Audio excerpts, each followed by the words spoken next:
Hello, in today's video I'll explain all the parts of THERMOMIX TM7 as well as all the included accessories in the basic box without any additional ones, and how to assemble and disassemble them, as well as some tips on how to use them.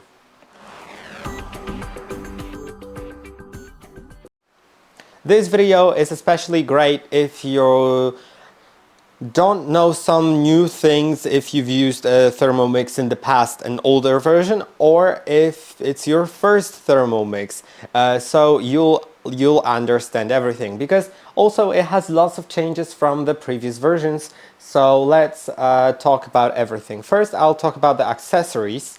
This is a simmering basket. It's used for things that you don't want to touch the mixing knives that are inside, and you still want the knives to spin, because in TM7 you actually can use open cooking mode, which disables the knives, but the open cooking mode is still quite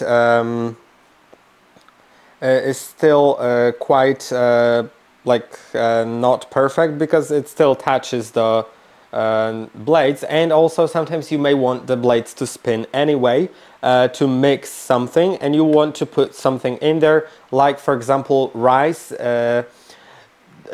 Typical rice, you can just put it in the mixing bowl itself, but if you have rice packed in bags, then you may want to cook it in that. Also, it's great for putting on top of the lid, this one, instead of this cap that I have installed, to let out more air through it. And also it may be useful for some other activities that are in the recipes. For example, for straining batter or straining anything through it. So later I'll show you how to install all of these. First, let's just do an overview on them. Then there is the spatula, which is for removing some ingredients from the walls of the mixing bowl and putting them on the bottom. It's also great for mixing manually, for stirring manually, or for removing things out of the mixing bowl, not to get your hands dirty. It also has this hook right here, which is very useful for example, attaching this simmering basket to it, like that. Let me show you that, like that, in order to remove it easily. You can see, I can just take that spatula and insert it into that hole, which is right here from this side. There's this hole from this side, it's visible as well, and I can insert the spatula once it's in the mixing bowl to remove it safely without burning myself. Now there's the butterfly whisk, which is for whipping cream, egg whites, or anything else you may want to whip. And then there is the Varoma. Varoma is for steaming, and it consists of 3 parts. The bottom part is the Varoma dish. Here you can put different things. Then you can put a tray on top of it to put some other things. I'll explain everything in detail later. Then you can put the lid on top.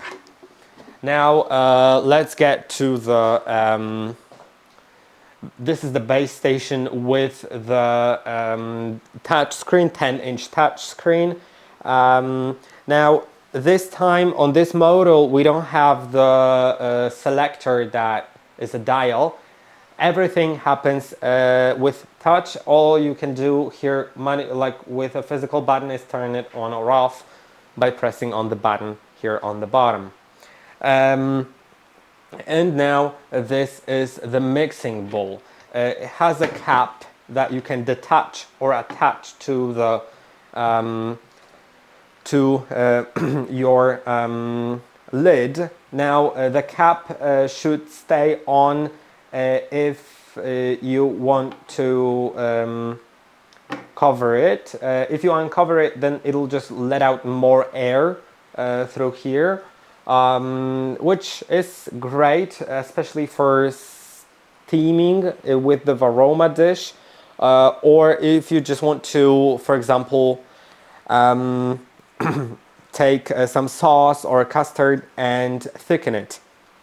But in most cases you'd leave it on, although over 95 degrees Celsius, which is a bit below the boiling point, right?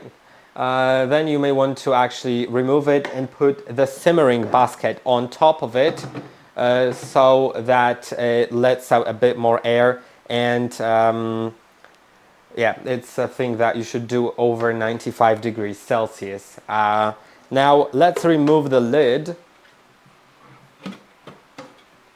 The lid automatically locks. You can see in this model we don't have the locking arms. It locks automatically with a mechanism here. I'll show you that later as well. Now let's talk about the mixing bowl. Inside it has the blade. It also has the maximum level, which is very important not to exceed. That's 2.2 liters, and you shouldn't put more than up to the maximum level right here. Now let's talk about the disassembly of the mixing bowl. To do it, you'll need to turn this switch to the side, to the left. Then you can remove the blade. The blade consists of not only the blade, but also the sealing ring that can be removed. By the way, all the parts of your Thermomix are dishwasher safe, besides the base, of course, because it has electric circuits in it. So everything is dishwasher safe, but the mixing bowl to be put in the dishwasher has to be disassembled. Now this metal part comes out of the plastic cover. The plastic cover is not only there for aesthetics, but it's also for acoustic sealing, and also for thermal seal, so the temperature doesn't escape, and it's more comfortable to cook because you can touch it even if it's cooking, because it's not getting that hot, but also it's sealing acoustically. So yeah. Now when it's split into 3 parts, you can put them all in the dishwasher, or just put these 2, because the cover usually doesn't get very dirty. You can just wipe it off in most cases, but you could also put it in the dishwasher. Now let's reassemble it. You should put the mixing bowl in the cover, so that this notch right here and the black part are facing the handle. Now once it's in, put the knife inside.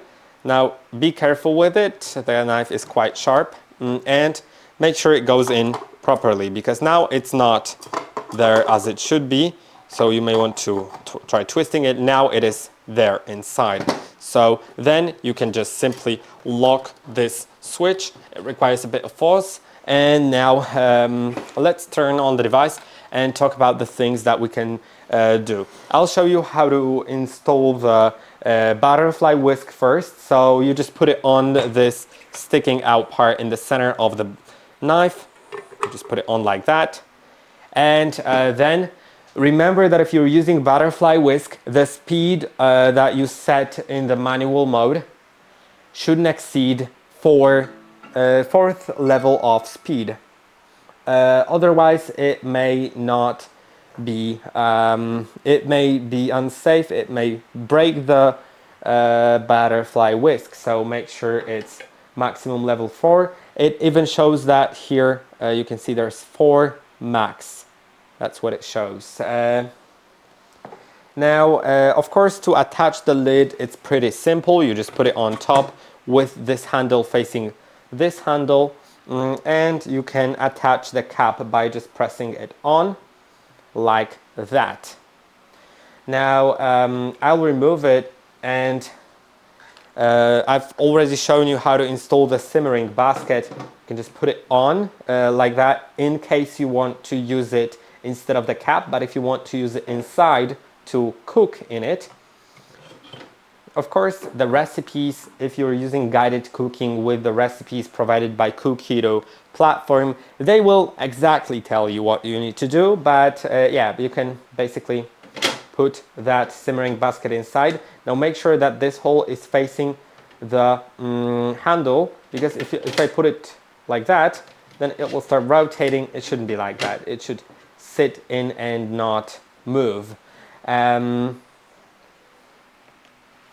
By the way, this cap here can be also opened with a spatula like that, so that you don't get any burns from it. Now I'll remove it and let's talk about the Varoma dish. If I put the lid on, I could also use the simmering basket simultaneously with the Varoma dish. We'll get to the modes later, but yeah, if I want, I can put the Varoma dish on top just like that. It could be in any orientation, but in most cases it'll be comfortable like that.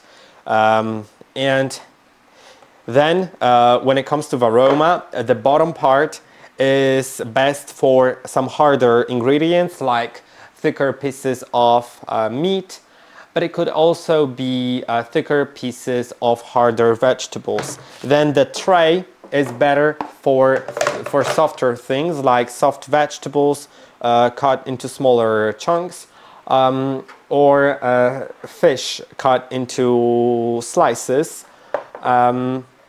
Now remember not to cover all of the holes here so that air can get through. Now I'll show you how to use the Varoma with the steaming mode. So let me put the dish here on top. Then the Varoma can be used with steaming mode. That can be accessed with the modes button. As you can see, this is the modes button. Now you can find steaming here. And then you can select whether you're using Varoma, simmering basket for steaming, or Varoma and simmering basket at once.